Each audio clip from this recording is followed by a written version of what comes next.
ఆ బొత్స గారిని, సత్యబాబు గారిని నేను సూటిగా ప్రశ్నిస్తున్నా. ఒక్క ఐబీ స్కూల్ కట్టారా మీరు? ఒక్క కేంబ్రిడ్జ్ స్కూల్ మీరు కట్టారా? ఏం కట్టుకుంటే ఇట్లా మాడితే ఎట్లా స్వామి?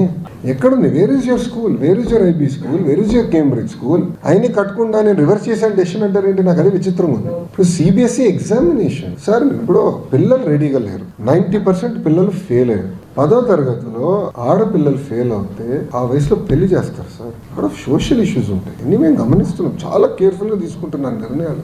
ఒక విద్యాశాఖ మంత్రిగా నేను సంస్కరణలు తీసుకురావాలని కోరిక నాకు ఉంది. కానీ ఇక్కడ చాలా జాగ్రత్తగా తీసుకురాలి. నేను పంచాయతీరాజ్ గ్రామీణాభివృద్ధి శాఖ మంత్రి ఉన్నప్పుడు చాలా స్పీడ్గా తీసుకున్నాను. ఎందుకంటే అక్కడ ఇన్ఫ్రాస్ట్రక్చర్ బిల్డింగ్, ఇక్కడ we're building the citizens of tomorrow. So అది చాలా కేర్ఫుల్గా హ్యాండిల్ చేయాలి. వాళ్ళని చాలా కేర్ఫుల్గా నర్చర్ చేయాలి. మేము తీసుకునే నిర్ణయాలకి చాలా సోషల్ ఇష్యూస్ కూడా రాబోతుంది. ఎన్ని పరిగణనలు తీసుకుని నేను నిర్ణయాలు తీసుకుంటున్నా.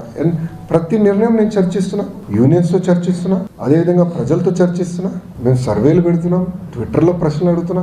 After discussion I'm taking decision. ప్రజలు ఓకే అందా నేను నిర్ణయాలు తీసుకుంటా. వాళ్ళు ఎందుకు కంగారు పడుతున్నారండి? ఇప్పుడు ఇన్ని సంస్కరణలు తీసుకొచ్చారంటున్నారు. సూటిగా సత్యబాబు గారిని ప్రశ్నిస్తున్నారు. 13 లక్షల మంది పిల్లలు ఎట్లా తగ్గారో ఆయన సమాధానం చెప్పమని. 13 లక్షల మంది పిల్లలు తగ్గారండి. 13 lakhs 5 సంవత్సరాలు. I'm challenging him. He should answer.